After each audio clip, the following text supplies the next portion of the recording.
नमस्कार बच्चों, मैं तेजराम मीणा सहायक आचार्य BST राजकीय स्नातकोत्तर महाविद्यालय बयाना भरतपुर। आज के इसी लेक्चर एडवांस अकाउंटिंग के टॉपिक डिपार्टमेंटल्स अकाउंट में आपका हार्दिक स्वागत है। डिपार्टमेंटल अकाउंट्स में हमने पूर्व में डिपार्टमेंटल अकाउंट्स है उनकी आवश्यकता क्यों महसूस हुई, उनको रखने का उद्देश्य क्या है और डिपार्टमेंटल अकाउंट्स है उसके मेथड क्या है, उसके बारे में हमने अध्ययन किया।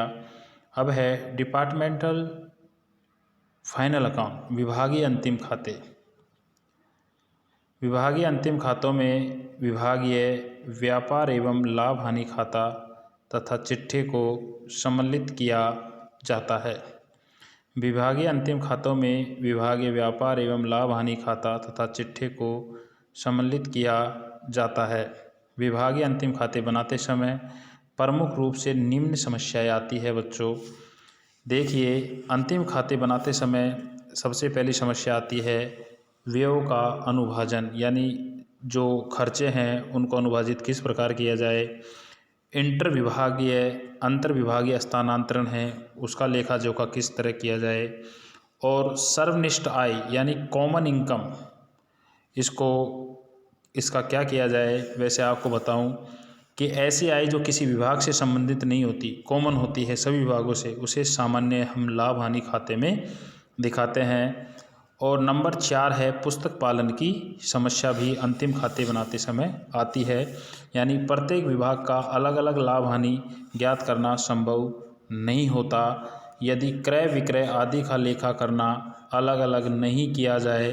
तो इसके लिए सहायक पुस्तकों में राशि को उतने कॉलम बना लिए जाते हैं जितने विभाग होते हैं। वर्ष के अंत में प्रत्येक विभाग के कॉलम का योग कर क्रय, क्रय वापसी, विक्रय, विक्रय वापसी आदि ज्ञात की जा सकती है। अब विभागीय व्यापार तथा लाभ हानि खाता है उसके संबंध में हम थोड़ी चर्चा करते हैं। प्रैक्टिकल क्वेश्चनों के संबंध में अगले ही लेक्चर में चलेंगे। विभागीय व्यापार तथा लाभ हानि खाता उन्हीं नियमों के आधार पर बनाया जाता है बच्चों जो सामान्य व्यापार तथा लाभ हानि खाता बनाने के लिए पहले हम अपनाते हैं।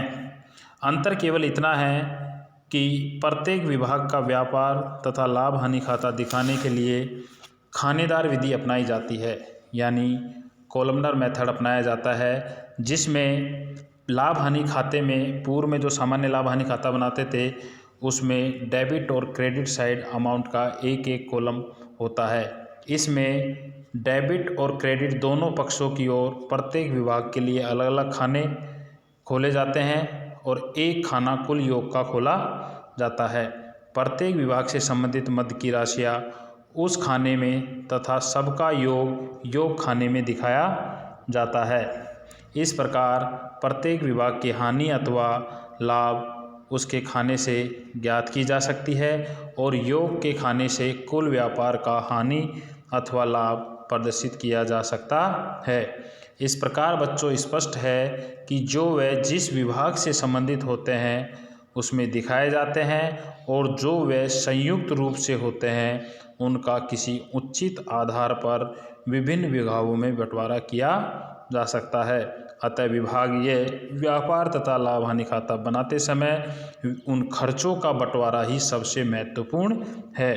खर्चों के बंटवारे के संबंध में उन खर्चों को हम 3 भागों में बांटेंगे। एलोकेशन ऑफ एक्सपेंसेस, पहला है प्रत्यक्ष व्यय जो डायरेक्ट एक्सपेंडिचर होता है, जो जिस विभाग से संबंधित होता है वो उसी विभाग पर चार्ज किया जाता है। दूसरा है बंटवारा योग्य व्यय, कुछ व्यय ऐसे होते हैं जिनको कई विभागों में बांटा जाता है और वो उनके संबंधित बांटने के आधार भी हमें उपलब्ध होते हैं। तो ऐसे व्ययों को संबंधित विभागों में अनुपातिक आधार पर बांट दिया जाता है जिसमें उचित आधार लिया जाता है। और कुछ मदें ऐसी होती है जिनको हम बांट नहीं सकते, तो ऐसी मदों को संबंधित विभागों में बंटवारा ना करते हुए अंत में लाभ हानि खाते से चार्ज किया जाता है।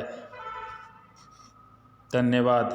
और बच्चों व्यय के बंटवारे के संबंध में हम विस्तृत अध्ययन यानी प्रत्यक्ष व्ययों का बंटवारा बंटवारा योग्य व्यय, उनका बंटवारा, और ऐसे मदे जिनको बांट नहीं सकते, इन सभी व्ययों के संबंध में हम जो अध्ययन करेंगे और जो आपको बताएंगे कि किस व्यय का बंटवारा किस प्रकार करना है, प्रत्यक्ष व्ययों का बंटवारा किस प्रकार करना है, बंटवारे योग्य व्ययों का बंटवारा किस प्रकार करना है, और ऐसी मदें जिनको नहीं बांट सकते उनका क्या समायोजन करना है, उसके संबंध में हम अगले ही लेक्चर में आपसे चर्चा करेंगे। धन्यवाद।